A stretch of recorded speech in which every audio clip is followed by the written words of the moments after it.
nós vamos falar sobre escola fenética de classificação, surgimento, premissas, autores e história. O grupo é composto por Ana Paula, Monalisa Pereira e Thaís Carvalho, que vos fala. Você sabia que na década de 1950, duas escolas distintas de pensamento surgiram na sistemática? A taxonomia numérica e a sistemática filogenética. A escola fenética era uma escola conservadora, que não levava em conta a filogenia, levava em conta apenas o grau de semelhança, ou seja, a similaridade entre os indivíduos. Então, para a escola fenética, a classificação não precisava refletir a filogenia, porque a quantidade de adaptações em comum entre os indivíduos eram indicadas por meio dos métodos fenéticos, como o fenograma, por exemplo. E esses métodos se importavam apenas com o grau de similaridade entre os caracteres. Ou seja, no caso de sequência de DNA, somente importava o quanto eram iguais ou diferentes as sequências em cada posição. E a premissa da escola fenética é que filogenia não poderia ser conhecida de maneira objetiva.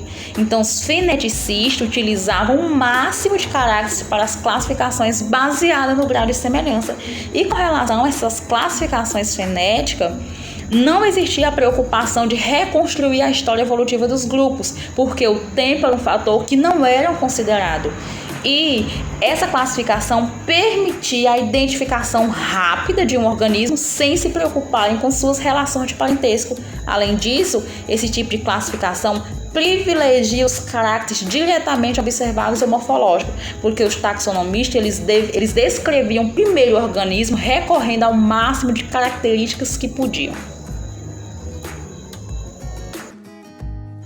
Então, pessoal, os taxonomistas numéricos consideravam como principal problema da taxonomia evolutiva a tentativa de basear classificações em hipóteses evolutivas arbitrárias, porque eles acreditavam que a única evidência objetiva que se poderia reconstruir as relações filogenéticas entre os organismos seriam os fósseis. Mas como o registro fóssil é muito incompleto, eles achavam que a reconstrução da filogenia era impossível, porque se não houvesse como propor hipóteses objetivas para as relações entre os organismos, as classificações deveriam basear apenas nas relações de similaridade, ou seja, nas relações fenéticas entre os seres vivos. Gravem aí. A decisão formal de desvincular a classificação das relações evolutivas foi a principal distinção entre a escola fenética e as demais escolas contemporâneas da sistemática.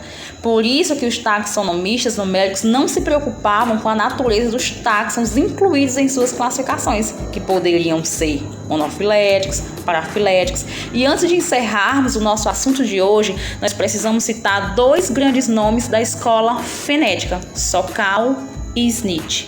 Esses autores, eles empregaram, descreveram em artigos científicos e publicaram no final da década de 1950 os métodos da taxonomia numérica. Junto, eles foram os pioneiros no uso de algoritmos de agrupamento em taxonomia e defenderam a adoção dos métodos fenéticos. E para fechar o nosso assunto de hoje, galerinha, esses taxonomistas feneticistas, eles advogavam que todas as características biológicas deveriam ser utilizadas para se agrupar e organizar a biodiversidade. Os dados deveriam ser sempre que possíveis quantitativos e analisáveis com metodologias estatísticas para mensurar a distância e realizar agrupamentos. Esse requisito implicava que o mais importante para a fenética não eram os padrões evolutivos, mas apenas a similaridade geral entre os seres vivos. Por hoje é só, galerinha. Até a próxima!